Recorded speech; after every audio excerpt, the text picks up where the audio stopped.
Hi, I am Kate Payne, Educational Psychologist at Cognos. Today we're on our next video of the Executive Function series and we're going to be looking at two in particular, working memory and sustained attention. As we talked about in the last video, there are 11 different executive function components, and today we're going to be looking at two in particular. In subsequent videos, we'll be looking at all the other range of executive functions, so keep tuned for other videos in the future. Initially, we're going to be thinking about working memory and sustained attention. Working memory is the ability to store and manipulate information over a brief period of time. It's a capacity to be able to hold in mind something whilst doing something else. It provides a mental workspace that's useful for many aspects of learning. As an example, it might be keeping in mind 3 instructions whilst only doing one of them. It might be mental arithmetic, writing a story, or any tasks that require the child to hold in mind more than one thing at one time. And it's something we expect of children all the time.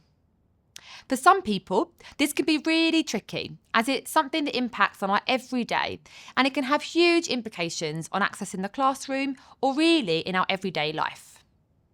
Evidence shows that many children recognised by their school as having learning difficulties in the areas of perhaps reading and maths also do have working memory difficulties.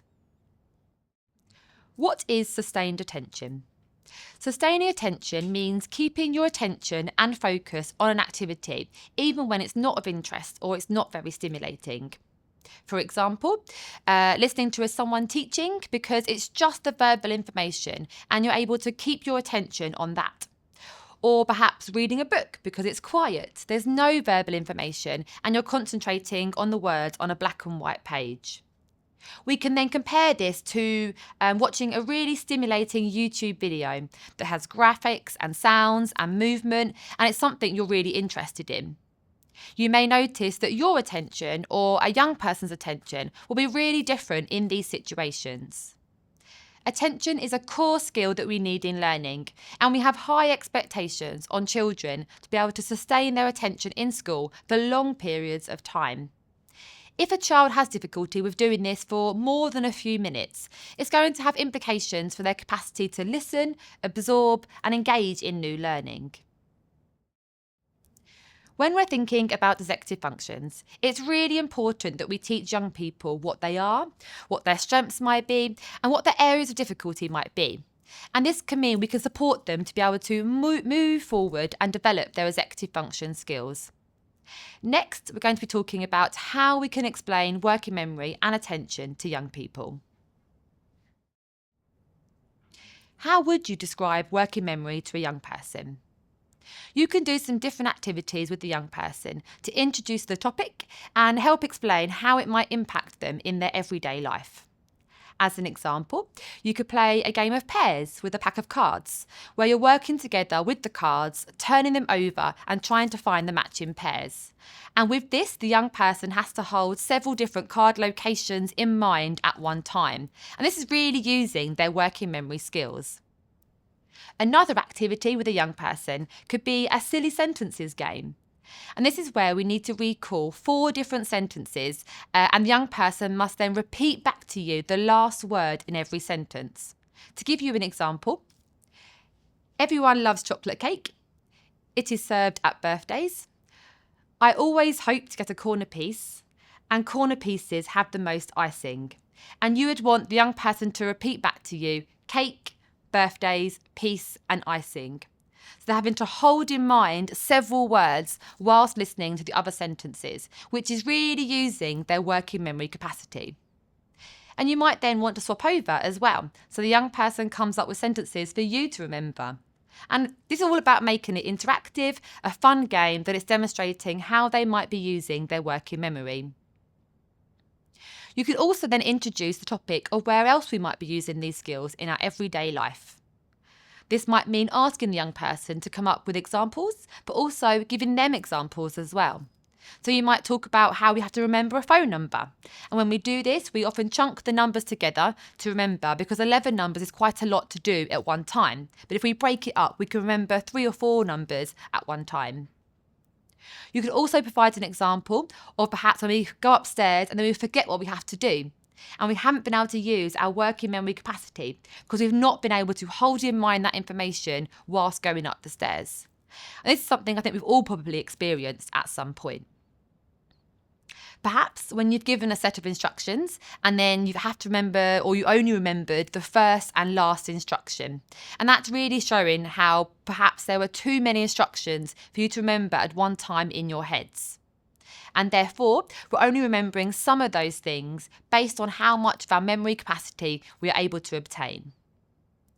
All of these different examples are just about opening up that discussion and trying to explain to the young person how we might be using our working memory capacity all the time.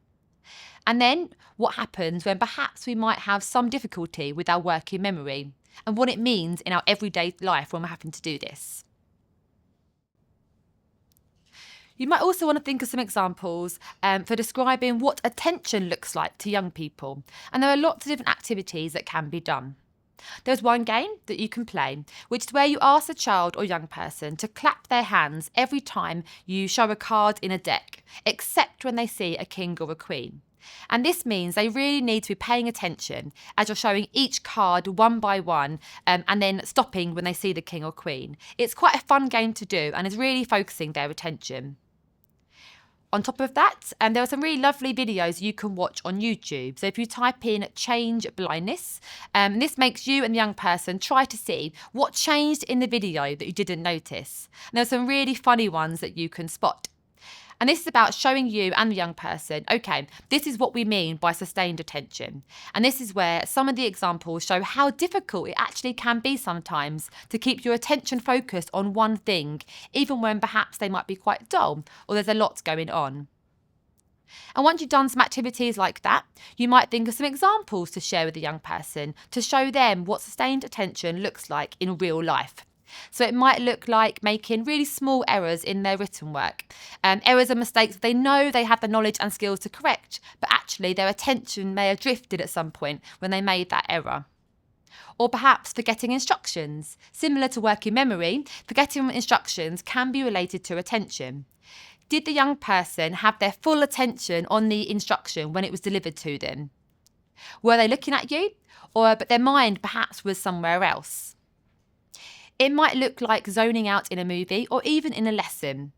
That's when they become distracted and their attention is no longer sustained to that activity. It also may be looking at someone who jumps between activities. They've started one thing, they get distracted by a thought or something else, perhaps something nearby, and they end up doing that instead. And then kind of part way through they think, oh no, I meant to be doing this instead. And jumping between activities can be an example of a difficulty in sustaining attention. Similar to working memory, these are just ideas of what you could do with a young person to try and highlight what sustained attention means in general and what it might mean for them in particular. Once you've had a discussion with the young person to talk through what executive functions are, what is working memory, what attention is, and how they're going to impact on their daily life, you can then move the discussion on to thinking about strategies that we can teach them to really support them in these areas. First of all, if we're thinking about some compensatory strategies to support working memory, we want to be providing them with some strategies and examples. You can do that yourself, perhaps, through talking through some checklists and note-taking. When they're perhaps getting ready for school in the morning, thinking about what they would need to do and creating a step-by-step to-do list they can tick off as they complete each task themselves. This could also be in class if the teacher's providing a really long input and writing some notes about what the key parts might be. It could be helpful for them to think about using some visuals as much as possible, because actually holding a lot of information that's verbally presented to us can be really difficult. But if we see perhaps a picture to remember, it might act as a prompt for us. Another really helpful consideration, if they're really having difficulty with being able to follow multiple step instructions, is to teach them how to break this down into smaller steps. So if an adult is providing a set of instructions to put emphasis on, well, what was the first thing they asked? What was the second thing they asked? You would even use your hands to guide them through the different stages so the young person can start to understand, okay, the first thing I've got to do is. They can hold that key point in mind initially before moving on to the next point. You can help the young person to come up with some fun and silly memory tricks to try and help them, whether that's learning a song together or an acronym, or trying to come up with some really nice fun ways to be able to remember some key instructions or key ideas that they need to be able to remember at one time. And this works particularly well for those that are really part of their routines and things they have to do quite frequently. Now for compensatory strategies to support attention. There are many examples that we can use. Just to give you one example, timers can be really helpful. This means getting them to set a timer on a phone or maybe a sand timer for the younger ones, where they give themselves a realistic amount of time to focus on an activity. They can then have a break and they can go back to the activity afterwards. And this can be really effective. Also, perhaps developing a young person's awareness of what sustained attention actually is. So maybe through the activities that we explained, developing their awareness of, okay, what does attention mean for them? And getting them to practice keeping their attention when it's not necessarily needed, and getting them into the habit of doing this all the time. You may have heard of mindfulness meditation, and this is actually a really fun way to achieve this. There's different apps that you can use for mindfulness, and this is where you notice when your attention has drifted and then noticing what brings your attention back, and then think about how you can use this in your daily lives. As an example, the young person can do a body scan, and this is where they focus their attention on their toes, to their feet, to their legs, and right up to their head, scrunching the different parts of the body and they're focusing on those different times. And then noticing how many times their attention has wandered when they've been doing this. Also, thinking about sustained attention can be more challenging when there's lower levels of stimulation. It may mean thinking about listening to someone just speaking without having any visual or without doing anything, without moving. And actually, increasing the stimulation for a young person can really help them to focus on what they're listening to. Some young people might like to doodle whilst they're listening. Some might like to play with their fingers or play with a fidget toy or maybe some blue tack. Some may need to physically move their body, such as rocking in their chair or moving from side to side. Speak to the child's school about what resources they use to help sustain attention for your child. What you decide to do at home is going to be important that that's then shared with school as well. It's important to know with any of these activities that some of them can actually affect attention in a good way, and some may actually reduce their attention as well. If a child gets too focused into doodling, then they might only focus on that, and that's not going to be helpful. So therefore, any strategies need to be reviewed to evaluate whether they work or not. And you can speak to the school and the young person to help with these discussions as well. It's quite nice to think with all of these strategies about how their child or young person can test them out.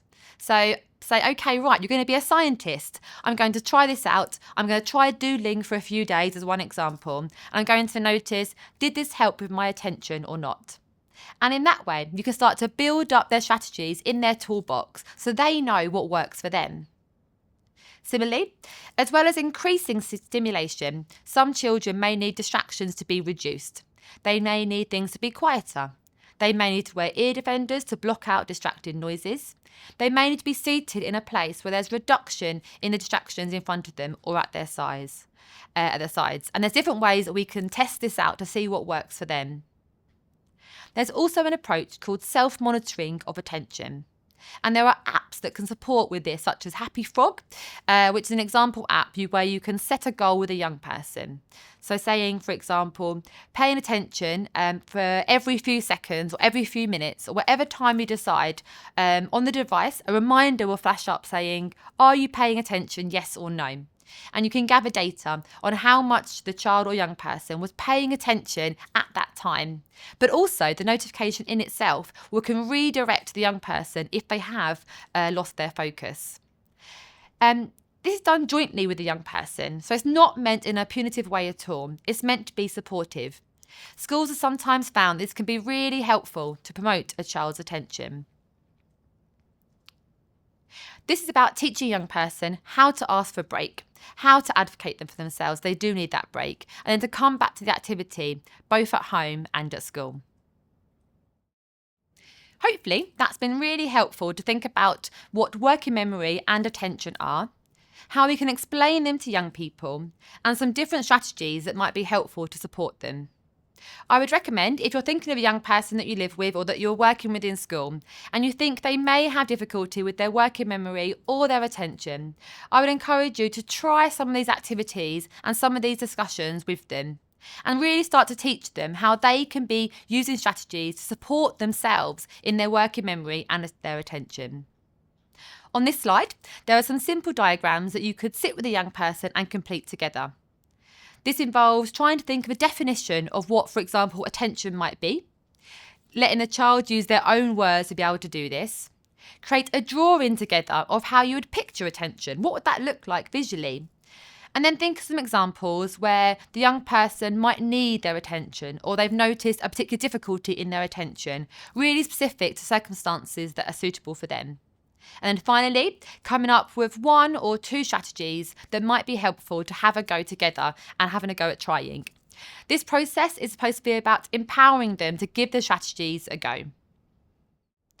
Overall, we need to be thinking about this as having and developing a toolbox of strategies. Thinking with a young person, well, what is their barrier to learning? Is it that I'm just really struggling to hold in mind information? Is it that I'm really struggling to be able to keep myself focused and concentrating on a task? And if so, that's my barrier to learning. What strategy am I going to use from my toolbox to be able to help? And really developing lots of strategies that they know work for them. Hopefully, with some of these discussions, we're going to be giving the young person many strategies in their toolbox that they can use and rely on within their learning. Thank you for listening to our video today. Please watch our subsequent videos on executive functions, where we're going to be going into more detail about many of the other areas that might impact on your child's learning. Thank you.